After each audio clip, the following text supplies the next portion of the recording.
Getting good shots. Hey. Such a fucking... Hey, pretty lady. Ew.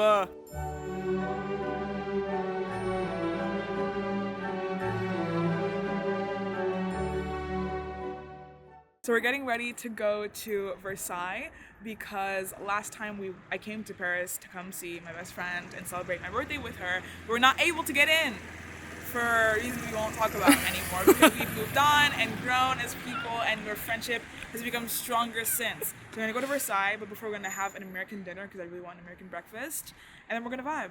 We're vibing this trip. We're vibing. Hey. Hey.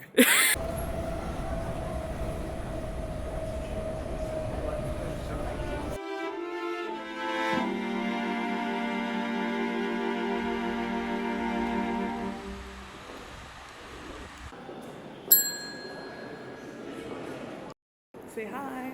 Sing the national anthem. We made it to Versailles, and I know that I dog on Quebec a lot, but I feel like the French are kind of fucking annoying, you know? This is when we choose to say these words. Yes, I when do. we're in the embodiments of friendship. You know, and I'll tell you why, and you're gonna remember this. It was a little bit long ago, so maybe you won't. But like, had to pee really bad, and then we stopped at a little like cultural center before we hit the Palace of Versailles. And then I went up to the clerk that was at the front, and I was like, "Oh, je dois aller à la salle de bain." And he was like, "Oh, we don't have a salle de bain." And I was like, "Oh fuck," because I had to pee so bad. I had to pee for like 4 hours. So then I'm literally turning around about to leave the establishment, disappointed that I can't pee yet because I'm gonna piss myself. And he goes, "But we do have a toilet." Okay. Hey, go fuck yourself. Go fuck yourself. Because it's literally the same exact thing. And he knew exactly what I meant. Do it. That was trash. That was so bad. Watch. At least I gave my all. Oh fuck. Oh fuck. Oh shit. Not serious right now. You're gonna break the elevator. No. You're gonna break the elevator. Big back bitch. Cut the cameras. For real.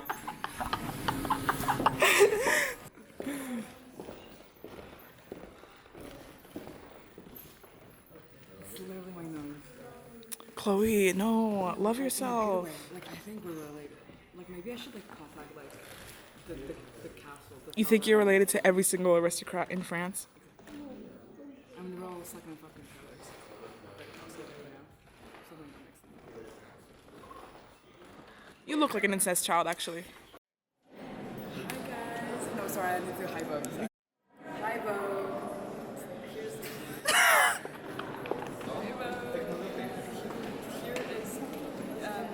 Hey Vogue, house tour. Not that hard. It's 4 words. Okay, go. Hi, Vogue. Chloe here. Welcome to my house tour. No, stop filming. You're not supposed to film your house. Oh, right. So what inspired the architecture of this house?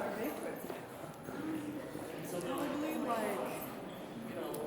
like 90s minimalist, like industrial style, you know? Oh, I see. Like nothing too crazy. Yeah. Keeping it like very modern, Yeah.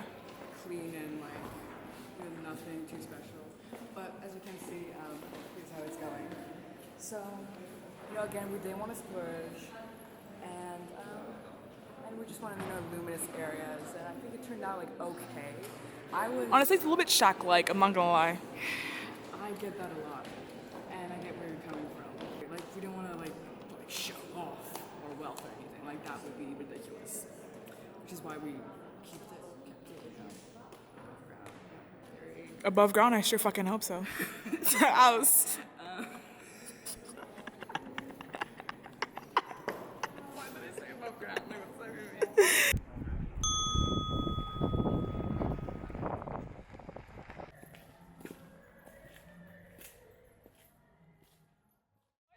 nervous when the camera's on. Like, oh my god. You're literally not even in frame. Now you are. Okay, what would be your statue? I think my statue would be me spread eagle, whole vag out, and there's like a sun coming through it. Would you have like them put like some shrubbery on top? No, it's like full vag, like no. Bald. Yeah.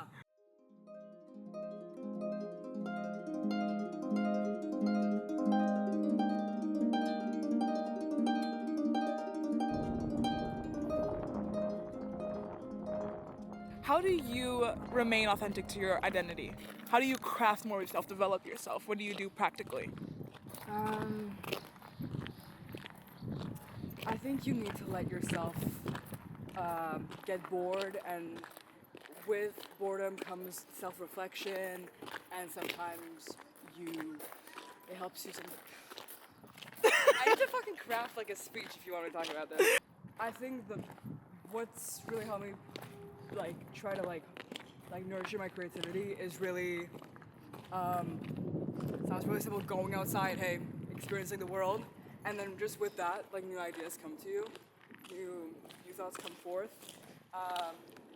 Yeah, like go watch as many movies as you can, go to as many exhibitions as you can, talk to as many people as you can. I think you need to like learn about yourself, learn who you truly are, and with that, I think you kind of like specialize in like what your creativity looks like. But I think you need a good sense of self, or like you're being very adamant about learning about yourself, and the rest kind of ebbs and flows, and it just happens, and it just happens very organically. And to you can just tell me when you're done speaking. You don't have to like just keep going because I'm still rolling. I do though. Because I need to tell you. So we just came back from the restaurant. We ate at Mimo.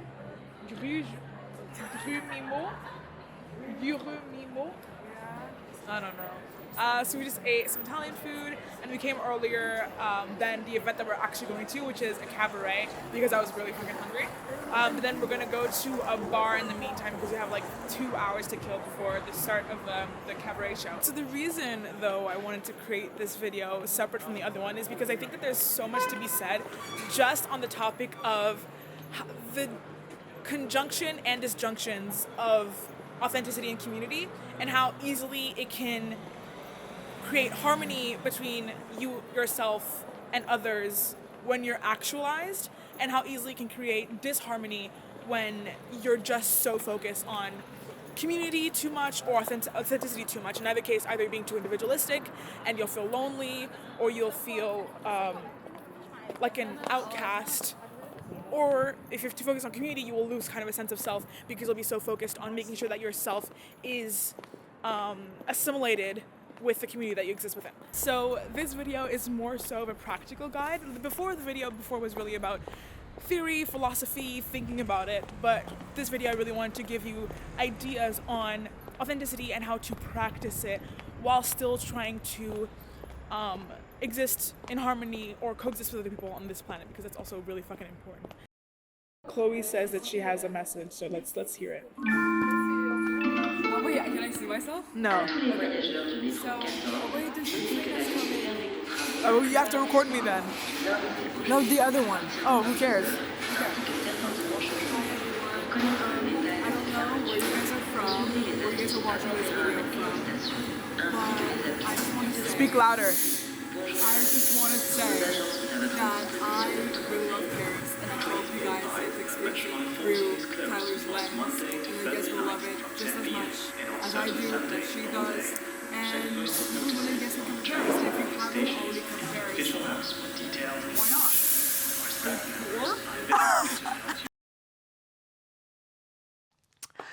So here I am months later, and I just came back from the gym, which is why I look clapped and exhausted. I decided to refilm this section because my channel is in its infancy, obviously, so I'm trying to experiment a bit and see what kind of format, what kind of preparation is working for me. And for the France video, I thought maybe less notes and less scripting, because I'm the type of person where even if it's not a full script and it's just notes, if I don't say it exactly like how I had it in my notes, I kind of get tripped up and it takes me longer to film. And also because I was afraid that putting notes that are too structured would restrain me and I wouldn't be able to be more intuitive with the things that I want to say and have just things come to me as they want to come, and then be able to pivot a little bit more and have information that I think is pertinent in the moment. And it was a bad idea. It was not a good idea. I mean, you'll see it through the video. It's more so an informal video than my last vlog was in terms of the advice sections and the sections where I'm giving information. Because it's me just going off of a topic and then ranting and speaking, and that's evident more so than in the NYC vlog where I had a lot more structured notes. But then when I watched the footage for what I recorded for Solitude, it was so like yappy for lack of a better word, that I couldn't edit around it for it to be one kind of concise, well-spoken and expressed block of information, because I was a little bit all over the place and I was just talking. So I decided I'm going to refilm it, and I'm going to be brief because I think one of the main reasons why the Solitude section was uneditable was because I was trying to say more than what I actually had to say. I was trying to fill up the word count, but there's no word count. So if I want to be brief, I can be brief. So I will do so. But before I get into any of that, I do want to say, because obviously it's months later, I'm editing the footage, I've seen footage multiple times. In the video, I seem like I'm almost like abusive. Obviously I'm joking. Obviously I'm not abusive to Chloe, but it kind of seems like I'm the like instigator, I suppose, for lack of a better word. That is not the case. The reason why you don't see Chloe respond or come back or even start with me as much was because when she did, for some reason, with all the footage that I have, like that was when someone would like scream in the background, or when like, or the dialogue would be too scattered, in the sense that like she would say something, I would say something in response, she would say something, and then I would say something that's like not as funny, but then she say something really funny, but then it wouldn't work if I cut out the part that I said that wasn't funny, that I don't want to like post, and then I just scrapped it all together. So I wanted to start off talking about Solitude by relating it to essentially the entire reason why I made this series, the part 2 and part 1. It was because of something quite trivial, but that I saw was like an overarching theme, and I saw that I had a lot to say about. But I would scroll on TikTok and I would see a video, and before I had even had the time to make up my own opinion about the video, I would just instinctively click the comment section and then read through. And then I would form my opinion, but at that point I'm not even sure if it's my opinion or if it's one that is heavily informed by the things that I've read in the comment section. And I realized that that's not really good, to have that kind of noise around you and to not think deeply for yourself or know what your thoughts are when you're distanced from everyone else. So that got me thinking about authenticity in general. And when it comes to solitude, or rather separation from the cacophony of whatever communities around you, or even just the internet and people on the internet, it's really about spending time alone with yourself. Like, I'm not going to so quickly tell you to just do like a social media cleanse. I don't think that long term that's going to work out, because you're not going to do a social media cleanse for like months and months and months or for your entire life, because it's just not realistic given the world that we live in and how connected we are to social media, even through work or school or our everyday lives. So instead, to be able to interact with other people while still maintaining who you really are, I suggest taking time alone with yourself, but with deep intention. One thing that's been really popular lately is the idea of solo dates, and I think that's amazing. I really do, but I question whether or not everyone who goes on a solo date is really going on a date. That is to say, when you're on a solo date, are you reading a book? Are you in your head thinking about things you have to do? Are you observing everyone else? Or are you getting to know yourself? And are you being present with yourself and listening to yourself? I would say it's the former and not so much the latter. So instead of spending alone time with yourself in the most literal sense of like taking yourself out on a date, which again I think you should do, I define solitude, or not solitude, but rather solitude as a way to become more authentic in your life and know who you are, as aloneness that constitutes an inner dialogue or some form of self-engagement. And when it comes to inner dialogue, firstly, I would say that you need to have a journal and or a record keep. And I recommend this so strongly. I could scream until my head turns blue about how much I think everyone needs to have some form of journal, because it's an essential. It's a life essential. Now, I differentiate journal and record keep. And when I'm talking about a journal, I mean somewhere where you have your thoughts and opinions, or some form of like the machinations of your mind throughout your day to day. An example of a journal would be like the 10 morning pages, so just like a dump journal of like you wake up in the morning, you spend 10 minutes and you just talk about whatever's literally going on in your head. Or the kind of journal that I have, I record all of my opinions on like society, philosophy, and stuff like that, like all of my ideas. I think that's wonderful. Like if you're an artist and you like to paint and you want to like plan out an exhibition in a journal, I would consider that a journal, not necessarily a record keep. Or another form of journal could be like a travel journal, something like that, something where you are really expressing yourself. That's the key difference. When I'm talking about a journal and a record keep, in the journal, there's some form of self-expression that could be creative.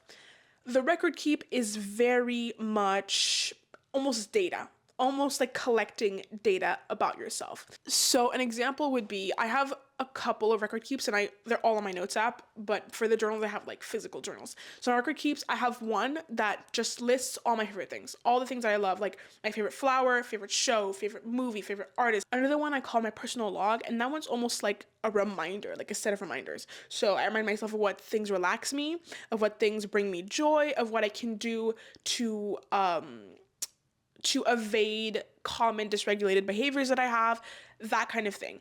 Record keeps, I think, are truly essential to being authentic and knowing who you are outside of all of the noise of social media, of the people around you, etc., because it is your point of reference. When you forget what you need and who you are, you go back to record keep. And same thing for the journal. When you forget what you believe, what you create, what you think about life, you go back to that. And of course, I know that denotatively, that's not really what differentiates a journal and a record keep. And you can technically call a journal a record keep because there's commonplace journals, but that's really not the point. I'm just trying to differentiate the terms for you to understand that these are two separate activities, both of which need to be done. Not an either or, but an and. This is also incredibly useful conversationally, because sometimes I'll be asked questions and I'll forget like what's my favorite something, or what are topics that I love to talk about, and then I can scroll through and then find that. It's also very useful when navigating social media a lot, because the way that algorithms work, you can see someone make a video with a particular opinion, and at first you're very lukewarm about it. You're like, I don't really think I agree with this, like whatever, let me move on. But because you, let's say, listen to the person the whole way through, TikTok will keep showing you people or videos with that same similar opinion until you are convinced of something that you might not have come to the conclusion to on your own. That is to say that your thoughts and opinions become informed by the world around you instead of coming from some intrinsic part of yourself. And I do want to have a little aside on that, in the sense that I understand that most opinions, most thoughts are informed by the world around you, how you grew up, the people that you hang out with. But I just mean that you need to give yourself a moment to know what you think before you hear what everyone else thinks, is what I'm saying. And with a journal that has all your thoughts and opinions, it's incredibly useful to have. And lastly, for the more practical or logistic side of having a journal, I know that a lot of people can't commit to that craft because it's annoying to have to sit down and like write down on a piece of paper. You don't have to write down on a piece of paper. You don't have to do that. You are a unique person. You can find different ways of expressing yourself. It can be that you open up your computer and you record a little video, like if you have a MacBook on photo booth, and then you just say what you think or say how you feel or say how your day went. Or it could be you do it on your phone. You could have a physical scrapbook or a digital scrapbook where you have text and images that's very short and brief that still makes the point that you want to make. You can have Google Slides. I don't give a fuck. Like just some space where you can express yourself and collect data on yourself. And so that you don't feel as much pressure, I don't necessarily believe in journaling every single day. You don't have to wake up every morning and journal for 5 minutes. I think you're kind of forcing yourself to do something that you don't want to do, A, and B, sometimes the ideas or your thoughts aren't flowing as well, and it's just useless.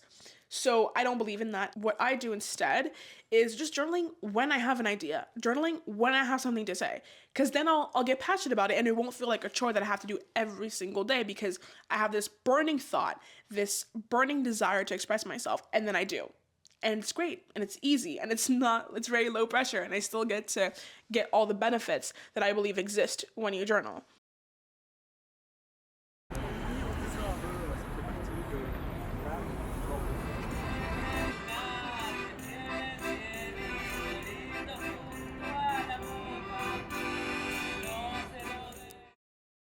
So we didn't go to the bar because it was eerily empty and I thought I was going to get fucking human traffic before inside.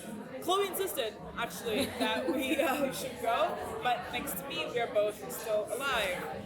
Now we're at the cabaret because we just like kind of wandered around for a bit, waiting for it to open.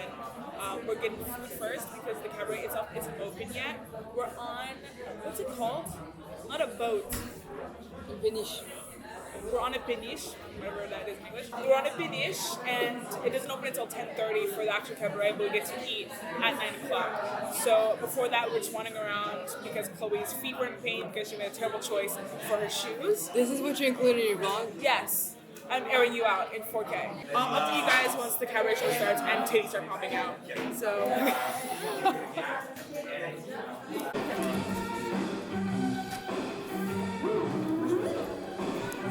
So we made it to the cabaret. I didn't get to record us eating earlier because I was so fucking hungry. I literally just backed into my steak because I just needed to eat immediately. But we made it to the cabaret. I'm not allowed to record during the show, so I'm recording before the show. But hopefully it'll be fun. I feel like I'm gonna definitely get the tingles. How do you think you'll feel during the performance? If you see me cross my legs, say nothing.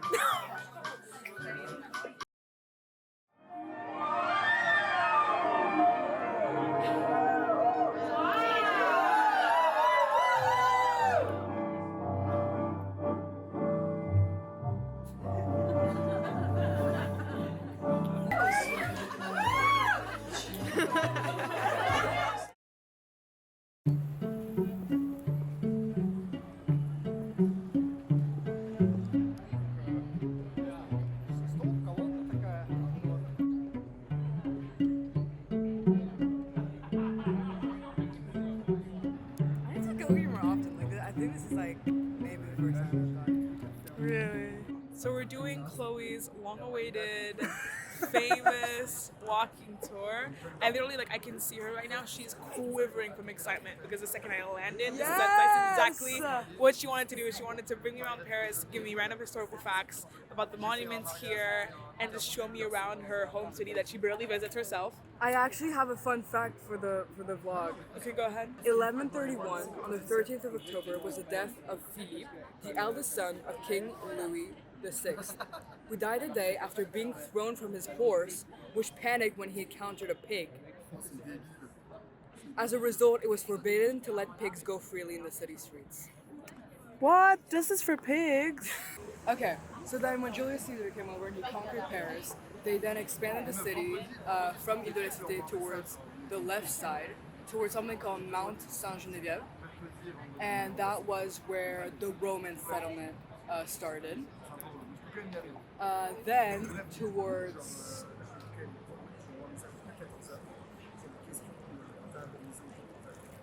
I don't know, somebody came along, they fucking burned the Roman settlement down.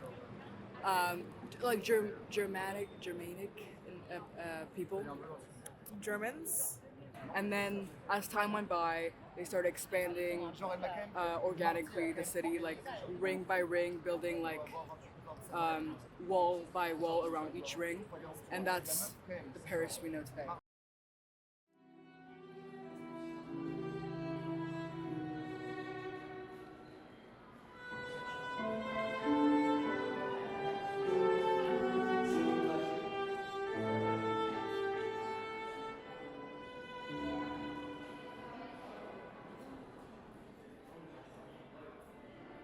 Sorry, but then it was. But then,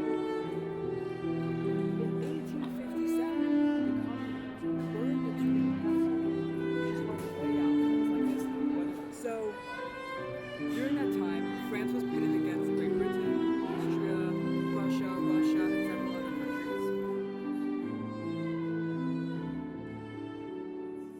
So the tour's come to an end. What was your favorite part of researching the tour?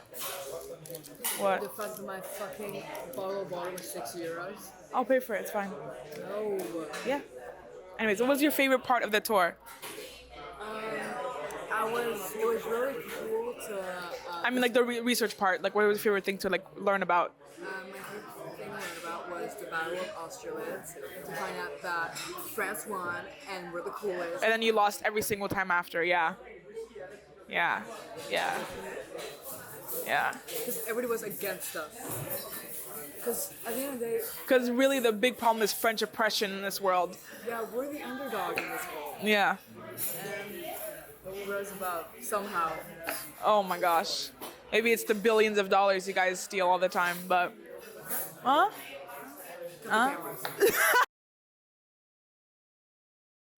So Chloe went and got a head start on the day. She's already headed to Paris because we're doing a photo shoot basically, and she has to go make sure that she has all the right equipment rented, that the place looks good, and the lighting is done properly, and that everything's set up for us. And I feel like this section is perfect and topical because I want to talk about how uniqueness plays into authenticity. And of course, I already talked about how, thinking that you're inherently special and different than everyone else can truly be damaging, just generally, not because of any kind of superiority complex or something, but really because I think it plays into a non-existent separation that we love to overemphasize as humans. I think that it also creates really terrible dynamics between certain different social groups, like women, how, I have to be different than her in a particular way so that I have a competitive edge. I feel like differentness, uniqueness has always been framed within the lens of having a competitive edge, of one-upping someone, of having something that someone doesn't have, because if you don't, then you're gonna lag behind in society. And I feel like weaponizing uniqueness in a way that separates us not only from others but ourselves is really unfortunate. Obviously, I feel that I have to preface with that when talking about uniqueness, because I don't want to encourage in any way, shape, or form its weaponization. So essentially what I'm saying is that I don't want to demonstrate this to you in a way that makes uniqueness performative, but rather cathartic. So, on uniqueness, I think that the reason why I really want to start with Solitude is because I feel like it naturally flows into all the other sections of this video. And that's to say that once you retreated and really stopped considering all of the cacophony of the internet and the hubbub of what people think that other people should be doing and the judgments that people hold against each other that are really unfortunate, you can start to find, the things that you do that you aren't doing just for performance sake, just for voyeurism's sake. And I had this conversation with Chloe a couple of years ago. We talked about how sometimes we feel like a voyeur in our own lives, so we consider not only the life that we're living through our own perspective, but we are thinking often about what our lives would look like to other people and can only enjoy it from that standpoint. And that's why I have like a little bit of an issue, or at least not an issue, but it's not sat right with me how people are like, oh, romanticize little things in your life, like romanticize. I think it is important because sometimes life can feel really fucking boring, but I think it also plays into a kind of third party in your life because you're not really enjoying your moment. You're enjoying what your moment would look like through someone else's perspective. I have a side point about romanticizing your life. Of course, there are some pluses to it, but I think that even better than romanticizing your life is appreciating how mundane and boring life can be, or at least sitting with it. Not trying to make it something that it isn't, because let's say that you are recognizing how boring your life feels or how empty your life feels, then maybe it's because you should be doing something. And in romanticizing it, you make your life more about some other person, some like allegorical figure of, all society's notions of what it means to be a fun life. You perform that, and then you come back to your present moment and you're like, well, my life still feels empty. That's because you're not actually doing anything to change that. So I feel like if people actually were to sit with what life felt like, with how mundane and normal things felt like in life, or how boring things felt in their life, they would be so much more inclined to change it, to make every single moment of their life more fun, more interesting, more filled with what it is that they want. So top tip, don't romanticize your life, just actually make your fucking life better. But apart from that, I was talking about voyeurism because like the first topic I want to approach with uniqueness is having hobbies. People will start hobbies often and it'll be like, it's not just a hobby that they enjoy, it's because either the hobby is a fad or because there's more enjoyment in saying that you do the hobby than actually doing the hobby. So you're trying to seem unique, but not because you're honing in on or developing any part of your own self that you have to offer to the world, but because it's like, oh, that's quirky, oh, that's kind of silly, oh, that's kind of interesting that you do X, Y, and Z. Instead of investing so much time and energy into this one thing that everyone else thinks is cool that you actually don't really give a fuck about, just find something that you actually care about. And then eventually maybe other people will think it's cool. If they don't, then that's also fine. When I say you should find hobbies, I mean that you should literally try everything, like literally try everything. Like I find it so unfortunate when, you know, I'm finally given the opportunity to try something new and I'm like, oh my god, why have I not been doing this my entire life? Like I enjoy this so much. I do want to recognize that there's a privilege in being able to try everything, but still, with the means that you have, with whatever your situation may be, whatever your life may look like, take every single resource available to you and exhaust all of it. Exhaust all of it. Look at every single little niche weird thing. Like fucking at some point I wanted to start doll making. I don't know why. I realize now that I would hate it. A little change of scenery because I have to really focus in on the look that I'm trying to do for this photo shoot. But if you're wondering, like, Tyler, yeah, you're saying try all these things, but how am I supposed to find the things that I'm actually going to like? Why would I waste my time doing a bunch of things that I don't want to do?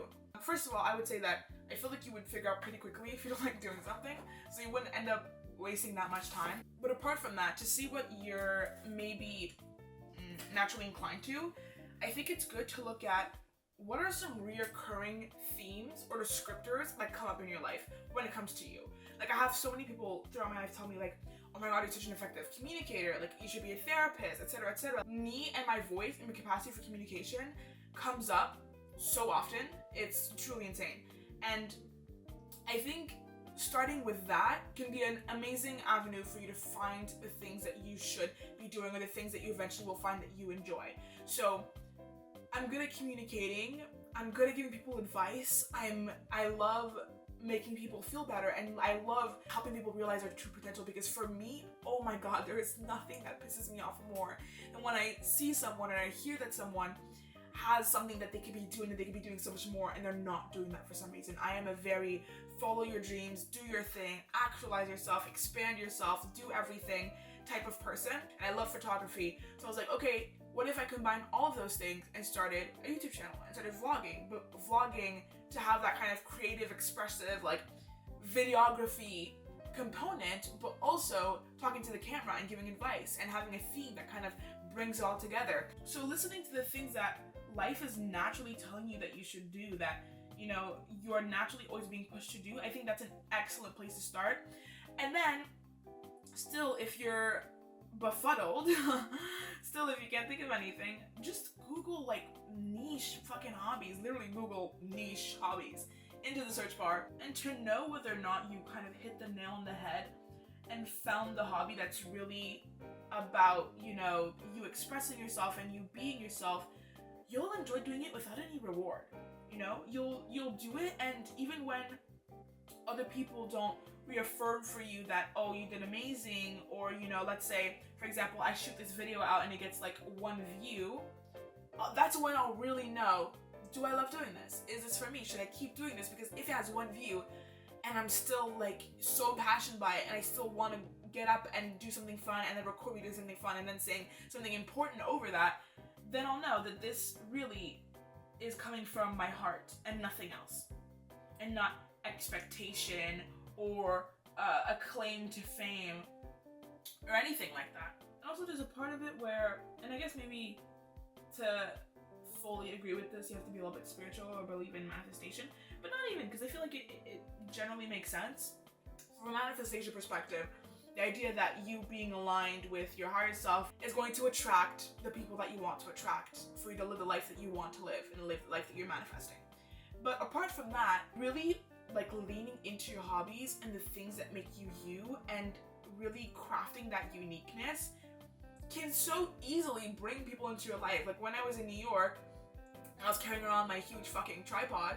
I had so many people be like, oh my god, like, do you film? Like, do you record? Are you a content creator? Like, do you do photos, whatever? And I met so many people just through that common interest that do such fun, interesting things. And I get, you know, so inspired by the things that I see them doing, which I add them on Instagram. I'm like, oh my god, that's so cool. Like, maybe I should do that. Maybe I should get into that. And that's another huge thing about it too, is once you get into the hobby or an interest, because I say hobby, but you could also just like have a particular interest that you lean into. Like, let's say if you're into chess, you just research chess. Well, that's a hobby, so that's not fucking helpful. If you're really into botany, that's also a hobby if you're caring for flowers. If you're really into anthropology and you research it a lot and you get really knowledgeable about it and you go to like conventions or you meet up with like a book club that like has a book about anthropology or something. I need to be going faster because I'm gonna be late and Chloe's gonna fucking kill me because she's only rented the space for a limited amount of time. I think the last thing I'll say is also don't be afraid to be cringe when you're finding your hobby. And this is another thing that I really hate about the TikTok comment section, is that people will be so hateful for free when someone isn't harming anyone and just doing something that they truly enjoy and recorded and want to post about it. And then everyone's in the comment section like, oh, this should have stayed in the drafts. Like, no, maybe you should shut your mouth. Like, leave them alone. And this has created such a fear of, like, wanting to be fucking cool for some reason. Not everyone wants to be fucking cool. It's like, Jesus Christ, just live. I mean, of course, if you want to have cool hobbies, have cool hobbies. Like, I want to get into DJing because I think that's fucking epic. But also I want to get into DJing because I think it's fun. Again, don't do a hobby just because you think that people will see you differently. Just do it because it's fucking fun. If you want to be a furry, deadass, be a furry. Like, I don't give a fuck. If you think that, like, I'm talking about all kinds of hobbies except for the really weird ones, no. As long as you are not harming anyone, do what you want. You're the only person that's gonna have to live with the consequences of your inactions when it comes to doing and not doing the things that you love. Forget about judgment, because that's gonna come no matter what you do. Like, you could literally be the next person that figures out how to do time travel and someone will be like, well, why does the fucking machine look so janky? You know, like, just do what you want. But I digress. The next time I'll see you, I'll be at the shoot and we'll be talking about style.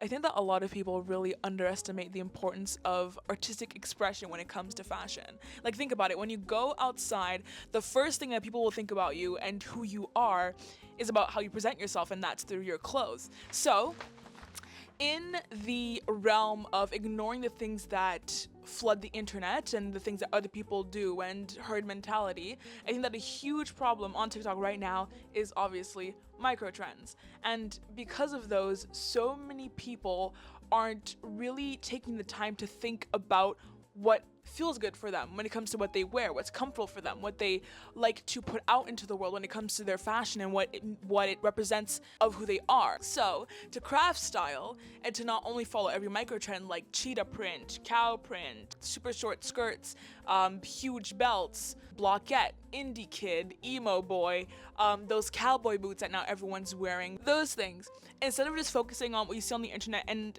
taking inspiration. If you're taking inspiration means that you're basically copying with different colors and slightly different garments, you're just following the microtrend without really thinking whether or not there's longevity in that for you. And you might look at your wardrobe and realize, wow, what have I been wearing for years? And realize that you've never really truly felt confident and comfortable in the things that you wear. So my advice is to really step away and create a board. This board has to be created with certain questions in mind. For example, how do you want to feel? Do you get cold easily? You know, would you like to stay more warm? Are you okay with itchy clothes, uncomfortable clothes, heels versus sandals? What colors represent the things that you feel? What styles, what designers do you love? And of course, you don't have to be super into fashion to think about this, but really just consider your everyday, what kind of intentional vibe, for lack of a better word, you would like to be emanating to everyone around you and create either a Pinterest board or, like I did, you can create a Mila note. I started to look at not just outfits that I want to recreate, because that doesn't mean that you're creating a style. That's not what I'm telling you to do. What I'm telling you to do is to select outfits that represent the exact vibe, the exact character, personality that you would like to embody and that you think best represents yourself or the self that you care to be.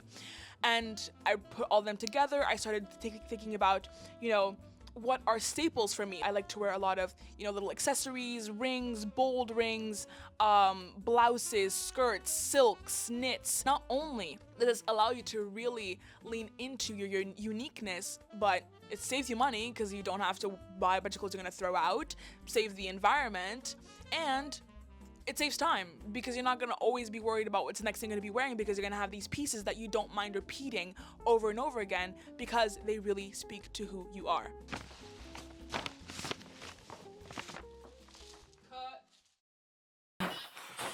Is this what I'm eating, or you have to tell me what I think I'm eating but I'm not? Or is this what I'm actually eating? I always think you're eating. Oh my God.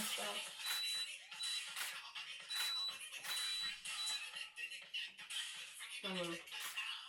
But serve con again. Okay, what you do?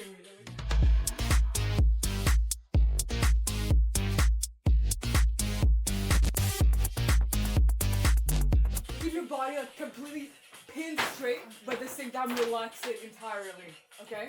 Love that. Love that note. Okay, tell me when you're ready. Tell me when you're ready. Yeah, I am. And go. Again.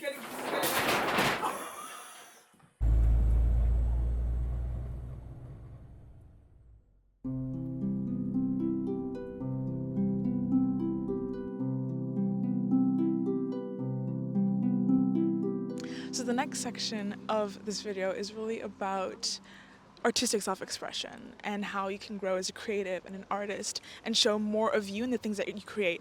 And you don't strictly have to be someone who's committed themselves to artistic discipline to really follow along with this advice, because I think that everyone should have something that's artistically cathartic for themselves. And I figured what better place to talk about this than at one of the greats' own house in Giverny for Claude Monet.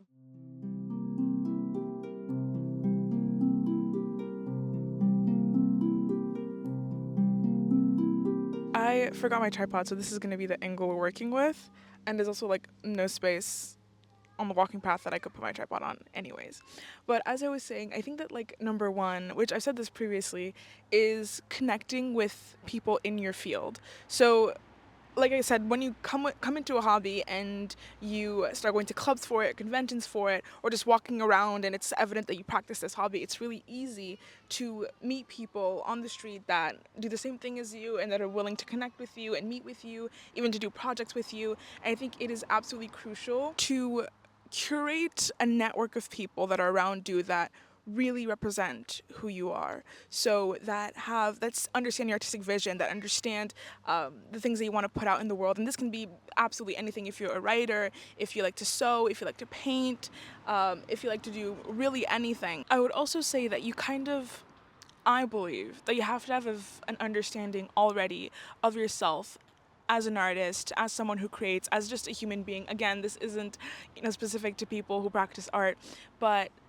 I think that going into your journal, like I said, and really fleshing out what kind of interaction you want to have with the audience, what you want your art to mean, what you want it to look like. If you had little secret hidden meetings, like I know that Taylor Swift apparently she'll have like secret messages in her lyrics, and maybe that's important to you, having things like that if you make music. And I feel like when people put out things that are so true to them and what they can do and reflects the way that they've moved through life, uniquely, it's always so well received. It's always so well received. I think that a lot of the times people think that they should be, looking at what so many great people have done and then doing something similar to that, but often it comes off disingenuous. Often it comes off we've seen this before. The world has seen other people. The world wants to see you and who you are and what you have to offer. Being able to do that comes with, I recognize, a certain kind of confidence, but if you want to make things and if you want the world to receive it, you do have to build that confidence, and you do have to build that security in the fact that people will love the things that you present just as you present them. You know, you don't have to be like anyone else. And I'm not saying that you can't take inspiration. Of course, I think it's important, but I think that often, even in the art community, when people take inspiration from other people's work, it's often evident. If you have like a painter, I guess it's topical because I'm here at Claude Monet's house, but if you have a painter and you can clearly see they're inspired by Claude Monet, oh, this is like a Claude Monet similar, like someone who, this is a Claude Monet like clone, or like even Basquiat. No, Basquiat's a big one. People love to copy Basquiat. And those people never really go that far because, yeah, you're really good at making something, but you're good at making something that someone else has already done before you. What are you doing, you know? So, of course, you can take inspiration, but it's important first to have that grounding, that foundation where you know where you want to take your art. You are doing, let's say, something that, but you're looking at something that Basquiat's done before, but you're expressing it in a way that is so you that no one can then relate that back to someone else and discredit you or look over you or deny you as an artist because your voice is just so clear through what you've made.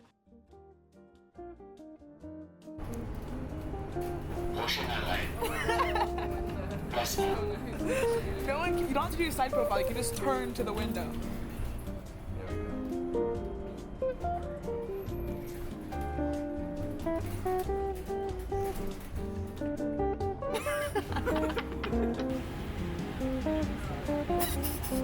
And then I would.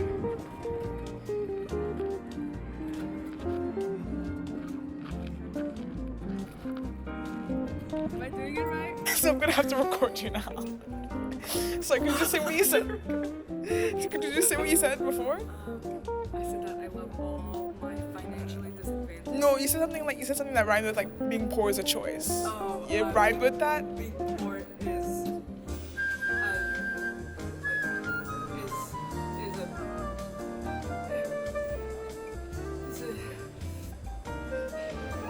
nothing rhymes with choice. I was trying to make a joke, but I can't. See? I'm not even scared. Because Chloe's feet were in pain because she made a terrible choice for her shoes. This is what you include in your vlog? Yes, I'm airing you out in 4K. You're wasting your audience's time. I'm not. They want to know. Anything else? Leave down in the comments if you give a fuck.